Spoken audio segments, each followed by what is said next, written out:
যে কোনো অনুষ্ঠান বাড়িতে তো চিংড়ি মাছের মালাইকারি বেশ সুন্দর খেতে হয়, কিন্তু বাড়িতে বানানোর সময় সেই স্বাদটা যেন আসে না।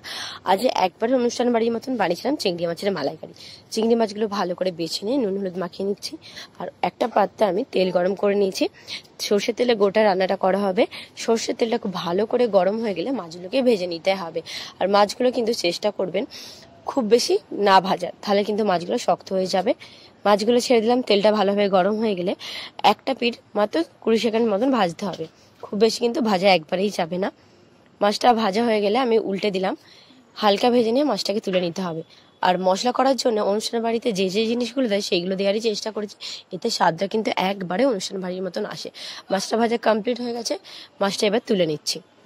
গ্রেভিটা তৈরি করার জন্য দুটো মিডিয়াম সাইজের পেঁয়াজ ভালো করে বেটে নিচ্ছি। তোমরা চাইলে কিন্তু গ্রেটার দিয়ে গ্রেট করে নিতে পারো। আর মাছ ভাজা তেলের মধ্যে আর অল্প একটু তেল দিয়েছি, তোমরা এর পরিবর্তে ঘি ইউজ করতে পারো।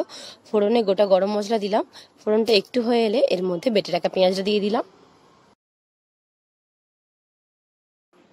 পেঁয়াজটাকে ততক্ষণ ভেজে নেবো যতক্ষণ না কালারটা চেঞ্জ হয়ে আসছে। একটু বাদামি কালার হয়ে যাওয়া পর্যন্ত কিন্তু পেঁয়াজটাকে মিডিয়াম ফ্লেমে ভেজে নিচ্ছি যাতে পুড়ে না যায়। এবারে এর মধ্যে হাফ চামচ মতন আদা রসুন বাটা দিয়ে একটু পেঁয়াজের সাথে মশলাটাকে কষিয়ে নিতে হবে।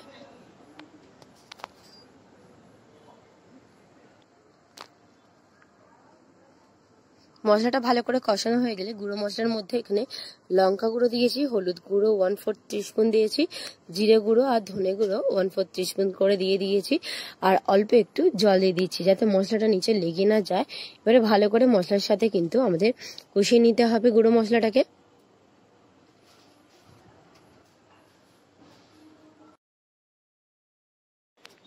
মশলা থেকে আস্তে আস্তে কিন্তু দেখবেন তেলটা ছাড়তে শুরু করেছে। আর এই সময় গ্যাসের ফ্লেমটা একবার লো ফ্লেমে রাখবেন। আর এখন আমাদের এর মধ্যে দিয়ে দিতে হবে 2 চামচ মতন টক দই। আর তার সাথে দিতে হবে 2 চামচ। আদার সময় টক দই না থাকলে সেক্ষেত্রে কিন্তু টমেটো কুচিও দিতে পারেন। টমেটো কুচি দিলে কিন্তু দই দেওয়ার কোনো দরকার নেই, তাহলে কিন্তু গ্রেভিটাতে অত্যধিক টক চলে আসবে। ভালো করে মিডিয়াম ফ্লেমে এটা কষিয়ে নিচ্ছি। আর নিচে মশলাটা যাতে লেগে না যায় অল্প একটু মশলা যে বেটেছিলাম সেই জলটা ধুয়ে দিলাম।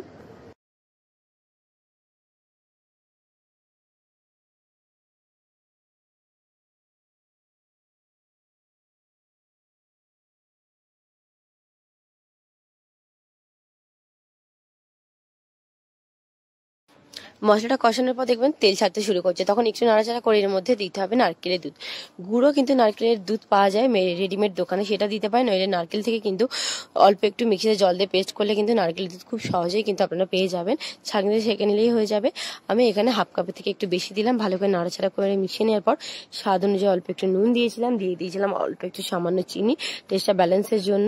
আর গ্রেভিটা এবারে হাই ফ্লেম একটু ফুট দেওয়া অবধি অপেক্ষা করতে হবে। ভালো করে এটা ফুট ধরলে এর মধ্যে আমাদের আগে থেকে ভেজে রাখা কিন্তু চিংড়ি মাছগুলো দিয়ে দিতে হবে। আর এখানে কিন্তু কোনো রকম গরুর দুধ বা পাউডার যে নর্মাল আমুল দুধ হয় সেগুলো দেওয়া যাবে না, তাহলে টেস্টটা খুব একটা সুন্দর আসবে না কিন্তু। ব্যাস এবারে উপর দিয়ে একটু ঢাকা দিয়ে দিচ্ছি। আর ঢাকা দিয়ে মিডিয়াম ফ্লেমে এটা আমি 3-4 মিনিট মতন রান্না করছি, তাহলেই কিন্তু খুব সুন্দরভাবে আমাদের একবারে অনুষ্ঠান বাড়ির মতন চিংড়ি মাছের মালাইকারি রেডি হয়ে যাবে। এটা গরম গরম ভাতের সাথে খেতে দুর্দান্ত লাগছিল। অবশ্যই এইভাবে রান্না করে দেখবেন, একবারে কিন্তু অনুষ্ঠান বাড়ির মতন খেতে হবে। আর রেসিপিটা কেমন লাগলো অবশ্যই কমেন্টের মাধ্যমে জানাবেন। আর রেসিপি ভালো লাগলে লাইক কমেন্ট শেয়ার সাবস্ক্রাইব করতে কিন্তু ভুলবেন না।